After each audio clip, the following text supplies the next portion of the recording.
আসসালামু আলাইকুম HSC 25 batch. আশা করি তোমরা সবাই ভালো আছো। তো তোমরা যারা কেমিস্ট্রি সেকেন্ড পেপার, তোমাদের তো কেমিস্ট্রি সেকেন্ড পেপার পরীক্ষা হচ্ছে আগামী 17ই আগস্ট। তোমরা যারা চাচ্ছ কেমিস্ট্রি সেকেন্ড পেপারটা একেবারে এই কয়েকদিনে এইচএসসি প্লাস অ্যাডমিশনের জন্য সুন্দরভাবে কমপ্লিট করার, স্পেশালি তোমার হচ্ছে মেডিকেল এবং ভার্সিটি অ্যাডমিশন আর কি, এইগুলোর জন্য প্লাস এইচএসসির জন্য এমনভাবে করার যেন হচ্ছে তোমার শর্ট সিলেবাসে স্পেশালি যে চ্যাপ্টারগুলো আছে সেগুলো ভালোভাবে কমপ্লিট হয়ে যায়। তো তাদের জন্য আজকের এই ভিডিও। তোমরা এই ভিডিও শুরু থেকে শেষ পর্যন্ত দেখলে আমি এইটুকু গ্যারান্টি দিতে পারি, ইনশাল্লাহ আগামী কয়েকদিনে তোমার এইচএসসিতে জিপিএ 5 পাওয়ার জন্য বা 90+ পাওয়ার জন্য যে মার্কস লাগবে সেটা তুমি ক্যারি করতে পারবা। এর পাশাপাশি তোমার মেডিকেল এবং ভার্সিটির জন্য খুব ভালো প্রিপারেশন হয়ে যাবে। পরবর্তীতে আর এটা নিয়ে চিন্তা করা লাগবে না, তুমি জাস্ট রিভিশন দিতে পারলে হবে। তো চলো শুরু করি। তো আমার নাম রিয়াদুল ইসলাম, আমি পড়াশোনা করতেছি কক্সবাজার মেডিকেল কলেজে। তো আমি তোমাদেরকে এখানে স্টেপ বাই স্টেপ সব কিছু একদম সাজিয়ে সুন্দরভাবে বলবো। তোমরা এই স্টেপগুলো ফলো করে তারপরে স্টেপগুলো যারা ফলো করবা তারা ইনশাল্লাহ খুব ভালোভাবে তোমার এইচএসসি প্লাস অ্যাডমিশনের প্রস্তুতিটা নিয়ে ফেলতে পারবা এই কয়েকদিনে। স্টেপগুলো ফলো করবা, আমি যে স্টেপ যেভাবে বলছি। তো প্রথমে আমি যদি বলি, তোমরা নোট রিভিশন দিবা। এখন প্রশ্ন হতে পারে, ভাই কোন নোট? তুমি এসএসসি লাইফে পড়াশোনা করছো না, তুমি একাডেমিকের জন্য যে নোটটা করছো ওই নোটটা রিভিশন দিবা। এখন তোমার যদি নোট করা না থাকে তাহলে এই মুহূর্তে এসে অনেকে কী করে, তোমার ওয়ান শট টাইপের ক্লাস করে। তো ওয়ান শট টাইপের ক্লাস ইউটিউবে অ্যাভেলেবেল পাবা। তুমি যে চ্যাপ্টার সিলেক্ট করবা, তোমার যেটা পড়ার ইচ্ছা ওই চ্যাপ্টার লিখে ওয়ান শট ক্লাস লিখে সার্চ দিবা, ভালো ভালো কোচিংয়ের ক্লাস পেয়ে যাবা, তুমি ক্লাস করে ফেলবা। আর যাদের হচ্ছে আগে থেকেই নোটটা গোছানো আছে তারা নোটটা রিভিশন দিবা, ঠিক আছে? আচ্ছা, এখন ক্লাস তো করবা, এইটাগুলো একাডেমিক ক্লাসের কথা বলছি আমি। এখন আমি তো তোমাকে বলছি যে তোমার এইচএসসি প্লাস অ্যাডমিশনের জন্য তোমাকে একত্রে প্রিপেয়ার করে দেবো। তো অ্যাডমিশনের জন্য তুমি কী করবা? অ্যাডমিশনের জন্য তুমি কী করবা? সেম তুমি ওই ক্লাস ওই চ্যাপ্টারটার নাম লিখবা যে চ্যাপ্টার পড়তে চাও। ধরো পরিবেশ রসায়ন লিখবা যে medical admission class. Specially varsity অ্যাডমিশনের জন্য তোমার হচ্ছে এই দাগানো বইটার ক্লাস আর কি। তো তুমি জাস্ট মেডিকেল অ্যাডমিশন ক্লাস লিখে সার্চ দিলেই পেয়ে যাবা। অনেকগুলো প্ল্যাটফর্মের দেখবা ভাইয়ারা ফ্রি করে দিছে তোমার বিভিন্ন চ্যাপ্টারের ক্লাস।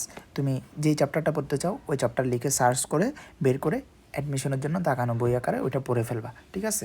তাহলে ওইটা পড়ে ফেললে তোমার অ্যাডমিশনের পড়াটাও হয়ে যাচ্ছে এবং মনোযোগ সহকারে করবা। ক্লাস করার সময় খুব মনোযোগ সহকারে করার চেষ্টা করবা যেন তোমার টাইম ওয়েস্ট না হয় এবং তোমার পড়াটা যেন তুমি বুঝতে পারো, ঠিক আছে? তাহলে কিন্তু তোমার একাডেমিক এবং অ্যাডমিশনের ক্লাস যেটা ওইটা করা শেষ। আর যাদের নোট রিভিশন দেওয়া আছে তারা খালি অ্যাডমিশনের ক্লাসটা করবা। যাদের নোট করা আছে আর কি, নোটটা রিভিশন দিবা আর অ্যাডমিশনের ক্লাস করবা। আশা করি আমি এই পয়েন্টটা তোমাদেরকে বোঝাইতে পারছি। এরপরে যেটা করবা, মূল বই পড়বা, দাগানো বই। এখন এটা কীভাবে করে তুমি পড়বা? মূল বই পড়ার কথা কেন বলছি? তুমি যখন অ্যাডমিশনের ক্লাস করবা, এই অ্যাডমিশনের ক্লাস তো তোমাকে মূল বই পড়াবে, স্পেশালি হাজারি স্যারের বই যেটা বলে আর কি, ওইটা পড়াবে। এখন দাগানোটা, এখন প্রশ্ন হতে পারে ভাই আমার কাছে তো দাগানো বই নাই, তাহলে তুমি দাগানো বই কই পাবা সেটা আমি ভিডিওর শেষের দিকে বলে দিচ্ছি, সাথে থাকো। তো মূল বইটা পড়বা। মূল বই পড়লে তোমার বইয়ে কী আছে ওই সম্পর্কে ধারণা হয়ে যাবে। ওই দাগানো লাইনগুলো থেকেই তোমার এইচএসসি এবং অ্যাডমিশনে কিন্তু বেশিরভাগ 80 থেকে 90% এমসিকিউ চলে আসে, বুঝছো? তারপরে যেটা করবা, তোমার মূল বই পড়া শেষ, ক্লাস করা শেষ, নোট রিভিশন দেওয়া শেষ, দেন তুমি আবার অনুশীলনী সলভে যাবা। অনুশীলনীর কি এমসিকিউ সলভ, ঠিক আছে? এইটা করলে তোমার প্র্যাকটিসও হয়ে যাবে, পাশাপাশি হচ্ছে তোমার অনুশীলনীটা কমপ্লিট হচ্ছে, যার ফলে তোমার এইচএসসিতেও কমন আসবে। কারণ অনুশীলনীতে কোন এমসিকিউগুলো থাকে, হয় বোর্ডের এমসিকিউ, না হয় কি বিভিন্ন ভার্সিটি অ্যাডমিশনের এমসিকিউ হইতে, তাই না? তো এইটাই হচ্ছে সবার আগে, তুমি অনুশীলনীটা সবার আগে কমপ্লিট করবা। অনুশীলনী মেইন বইয়ের অনুশীলনী তোমার কাছে যে রেটারের বই আছে ওইটা কমপ্লিট করবা, স্পেশালি হাজারি স্যারেরটা আর কি। এটাই তো সবাই ফলো করে আশা করি। যারা অন্যটা ফলো করো তারা ওই অনুশীলনটা সলভ করে ফেলবা, ঠিক আছে? তো অনুশীলনের এমসিকিউ সলভ আর কি, এমসিকিউ সলভ করবা। এখন সলভ করার ক্ষেত্রে আমি তোমাদেরকে দুইটা সিস্টেম শিখে দিতে পারি। যাদের বেসিক অনেক ভালো আছে, যারা আগে থেকে পড়া গুছিয়ে রাখছো, তারা নিজেরা সলভ করতে পারো। বাট আমি তোমাকে বলবো তুমি সলভ ক্লাস করো, অনুশীলনী সলভ ক্লাস করো। তুমি যে চ্যাপ্টার পড়তে চাও ওই চ্যাপ্টারের অনুশীলনী সলভ ক্লাস করো। এখন সলভ ক্লাস কই পাইতে পারো? প্রশ্ন উত্তর হচ্ছে তুমি ইউটিউবে যাও, ইউটিউবে গিয়ে ওই চ্যাপ্টারের নাম লিখে, ধরো পরিবেশ রসায়ন, তুমি চ্যাপ্টারের নাম লিখে সার্চ দাও যে অনুশীলনী সলভ ক্লাস, পরিবেশ রসায়ন অনুশীলনী সলভ ক্লাস, তাহলে তুমি সেই চ্যাপ্টারের অনুশীলনী সলভ ক্লাস পেয়ে যাবা, বুঝতে পারছো? দেন তুমি নিজে নিজে সেই অনুশীলনীগুলো সলভ করবা, ঠিক আছে? আর সলভ ক্লাস কেন করতে বলছি? সলভ ক্লাস করলে তোমার জন্য অনুশীলনী নিজে নিজে সলভ করাটা ইজি হয়ে যাবে, কারণ যিনি সলভ ক্লাস করাবেন উনি অভিজ্ঞ কোনো টিচার, উনি তোমাকে বিভিন্ন শর্টকাট শিখাই দিবে। ইভেন ওইখানে বলে দিবে যে কোন এমসিকিউ তোমার জন্য ইম্পর্টেন্ট বেশি, কোনটা তোমার বোর্ডে বেশি আসতেছে, কোনটা আসতে পারে, এবং হচ্ছে তোমার কোনটা অ্যাডমিশনের জন্য খুব বেশি ইম্পর্টেন্ট, যেহেতু ওনার অভিজ্ঞতা আছে। তো তুমি সলভ ক্লাস করতে পারো, দেন এরপরে আবার নিজে নিজে প্র্যাকটিস করবা, তাহলে কিন্তু তোমার এমসিকিউ গোছানো হয়ে গেছে। তারপরে তুমি যেটা করবা সেটা হচ্ছে বোর্ড সৃজনশীল প্র্যাকটিস করবা। এখন কথা হচ্ছে ভাই এটা কোত্থেকে প্র্যাকটিস করবো? এইটার জন্য তুমি যেটা করতে পারো সেটা হচ্ছে তুমি টেস্ট পেপার থেকে বিগত মানে বিগত ধরো 23 সাল থেকে, তোমাদের যেহেতু 24 সালে পরীক্ষা হয় নাই কেমিস্ট্রিটা, 23 সাল থেকে যতটুকু পারো, 23, 22, এভাবে 21, যতটুকু পারো এইটুকু করলে আমার মতো মোর দেন না, ঠিক আছে? অথবা তুমি এই যে সৃজনশীলগুলো এগুলোর মধ্যে সবগুলা ইম্পর্টেন্ট যে সিকিউ, সেগুলো আমি ইনশাল্লাহ এখানে ইউটিউবে তোমাদেরকে ভিডিও দিয়ে দিব সামনে, ওগুলো করতে পারো। এবং আমি সাজেশন দিব, যে সাজেশনগুলো দিব এমসিকিউ এবং সিকিউর জন্য, ওইগুলো প্র্যাকটিস করতে পারো, ঠিক আছে? তো স্পেশালি তুমি নিজে নিজে তোমার কাছে টেস্ট পেপার থাকলে তুমি এই সালগুলো প্র্যাকটিস করে ফেলতে পারো, মোর দ্যান এনাফ, ঠিক আছে? আমি তোমাকে যা দিব এইগুলোর মধ্যে থেকে বাছাই করে দিব আর কি, ওইটাই। তো এইগুলো সলভ করে ফেললে হয়ে যাচ্ছে।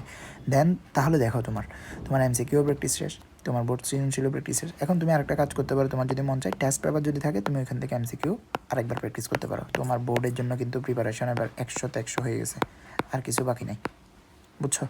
দেন তুমি যেটা করতে পারো সেটা হচ্ছে এবার প্রশ্ন ব্যাংক সলভে যাবা, চ্যাপ্টার ভিত্তিক। অর্থাৎ তুমি যে চ্যাপ্টারটা পড়ছো এতক্ষণ, ওটা তুমি মেডিকেল হোক, ভার্সিটি হোক, যার যেটা টার্গেট, প্রশ্ন ব্যাংক সলভ করে ফেলবা, ঠিক আছে? এখন ভাইয়া প্রশ্ন ব্যাংক তো আমি কিনে নেই, তাহলে কই পাবো, বা প্রশ্ন ব্যাংক কোনটা কিনবো, মেডিকেল বা ভার্সিটি? তো প্রশ্ন ব্যাংক কোনটা কিনবা সেটা নিয়ে অলরেডি আমাদের ইউটিউব চ্যানেলে ভিডিও দেওয়া আছে, তুমি দেখে নিতে পারো। আর তোমার যদি মনে হয় যে ভাইয়া প্রশ্ন ব্যাংক তো বুঝছি, কিন্তু এটা পাবো কই, আমি তো কিনে নেই, সেক্ষেত্রে কোথায় পাবা সেটা শেষে বলে দিচ্ছি, সব কিছু একসাথে বলে দিচ্ছি। আচ্ছা, তো তোমার প্রশ্ন ব্যাংক সলভ করা শেষ, এখন কিন্তু তুমি প্রস্তুত, তোমার অ্যাডমিশনের প্রস্তুতি হয়ে গেছে, তুমি দেখানো লাইন পড়ে ফেলছো, তুমি অনুশীলনী সলভ করছো, তুমি প্রশ্ন ব্যাংক সলভ করছো, তোমার প্রস্তুত। এখন তোমার যেটা করতে হবে, তোমার এক্সাম দিতে হবে, তোমার তো প্র্যাকটিস প্রয়োজন, তাই না? এক্সাম দিতে হবে। এখন তুমি এক্সাম দিতে পারো, তোমার টেস্ট পেপার থাকলে টেস্ট পেপার থেকে ওই চ্যাপ্টারের উপর এক্সাম দিতে পারো, অথবা তুমি এই এক্সাম কোথায় দিতে পারো ফ্রিতে, সেটারও ব্যবস্থা আমি বলে দিচ্ছি। তো এই যে আমি আশা করি যে স্টেপগুলো বলছি, এই স্টেপগুলো বুঝতে পারছো। এইভাবে করে প্রস্তুতি নিলে তোমার একাডেমিক প্লাস অ্যাডমিশন, সেটা মেডিকেল হোক ভার্সিটি হোক, তোমার প্রিপারেশন ইনশাল্লাহ 100তে 100 হয়ে যাবে, মানে 100% প্রস্তুতি শেষ, ঠিক আছে? তো এখন বলি যে তোমরা যারা ফেসবুক থেকে আমার এই ভিডিও দেখতেছো, তাদের কাছে যদি এই যে দাগানো বইয়ের পিডিএফ না থাকে, কিংবা হচ্ছে তোমার এই সাজেশনগুলো না পাও, বা হচ্ছে তোমার প্রশ্ন ব্যাংকের পিডিএফ না থাকে, বা এক্সাম দিতে না পারো, এক্সাম দেওয়ার ব্যবস্থা না থাকে, সেক্ষেত্রে তোমরা আমাকে, আমি যে আইডি থেকে এই ভিডিওটা পোস্ট করতেছি ওই আইডিতে ইনবক্সে নক দিবা, ইনশাল্লাহ তোমাকে ব্যবস্থা করে দিব। আর যারা ইউটিউব থেকে আমার ভিডিওগুলো দেখতেছো তাদেরকে বলবো তোমরা কী করবা, দেখো জাস্ট এই যে টেলিগ্রামে যাবা, টেলিগ্রামে গিয়ে এই যে মিডিয়া আওয়ার বা রিয়াদুল ইসলাম এই চ্যানেল, এটা লিখে সার্চ দিবা, ওইখানে পেয়ে যাবা। এই টেলিগ্রাম চ্যানেলে পেয়ে যাবা, এখানে প্রায় এখন তোমার 2000+ স্টুডেন্ট যুক্ত আছে, ফ্রিতেই আর কি এখানে সব কিছু দিচ্ছি। আর অথবা তুমি পাবা হচ্ছে আমাদের media our academic and admission care যে ফেসবুক গ্রুপ আছে, এটাতে প্রায় 34,000 মেম্বার আছে, এই গ্রুপে পেয়ে যাবা। এই যে সব কিছু আমরা এখানে ফ্রিতেই প্রোভাইড করে দিব। এই ছাড়া যেখানে পাবা আমরা নতুনভাবে সব কিছু দিচ্ছি, সেটা হচ্ছে আমাদের এই যে রিয়াদুল ইসলাম পেজে। তো এইগুলা আমি তোমাদেরকে এই ভিডিওর ডেসক্রিপশন বক্সে ইনশাল্লাহ দিয়ে দিব, তুমি ওই ডেসক্রিপশন বক্সে এইগুলো সবগুলো লিঙ্ক পেয়ে যাবা, ওইখান থেকে জয়েন হয়ে যেতে পারো, তাহলে সব কিছু ফ্রিতেই এখানে পেয়ে যাবে ইনশাল্লাহ। তো তোমাদের জন্য আরেকটা স্পেশাল ঘোষণা, এসএসসি 25 ব্যাচ, তোমাদের যদি টার্গেট মেডিকেল হয়ে থাকে বা ভার্সিটি হয়ে থাকে, এবং তোমার যদি একজন মেন্টরের প্রয়োজন হয়, যিনি কিনা তোমাকে সরাসরি গাইড করবে, তোমার পড়াশোনার অবস্থা কেমন, তোমার পড়াশোনা গুছাই দিবে, তোমার সমস্যাগুলো সমাধান করে দিবে, তোমাকে সার্বক্ষণিক গাইডলাইনের মধ্যে রাখবে, তাহলে তোমরা চাইলে আমার 1-to-1 পার্সোনাল মেন্টরশিপে জয়েন হতে পারো। এখানে দুইভাবে ভর্তি হওয়া যায়, একটা হচ্ছে মান্থলি, আর একটা হচ্ছে তোমার একেবারে তোমার অ্যাডমিশন পর্যন্ত। তো কোনটাতে ভর্তি হলে কী সুবিধা পাবা না পাবা, ওগুলো সবগুলো তুমি যদি বিস্তারিত জানতে চাও, তাহলে বিস্তারিত ক্যাপশনে না, বিস্তারিত হচ্ছে এই যে নাম্বারে, এখানে যেটা দেখতেছো এই নাম্বারে হোয়াটসঅ্যাপে নক দিবে আমাকে, ইনশাল্লাহ তোমাকে ওখানে সম্পূর্ণ বিস্তারিত জানিয়ে দিবে। তো এরপরে তোমার যদি মনে হয় যে হ্যাঁ জয়েন করা দরকার, তুমি জয়েন করবা, আর যদি জয়েন করাতে মনে করে যে প্রয়োজন নাই, তাহলে জয়েন করবে না, সমস্যা নেই। তো এই তো আজকের ভিডিও এইটুকুই ছিল। ইনশাল্লাহ পরবর্তীতে আর কোনটার উপর ভিডিও চাও, বা এখানে কোনো কিছু না বুঝে থাকলে তোমরা কমেন্টে জানাতে পারো, আর পরবর্তীতে কিসের উপর ভিডিও চাও সেটাও কমেন্ট করে জানাতে পারো। ততক্ষণ পর্যন্ত সবাই ভালো থাকো, সুস্থ থাকো, সবার জন্য দোয়া রইল, বেস্ট অফ লাক, আল্লাহ হাফেজ। আমাদের চ্যানেলটা সাবস্ক্রাইব করে দাও এবং ভিডিওটা তোমার ফ্রেন্ডসদের মাঝে শেয়ার করে দাও।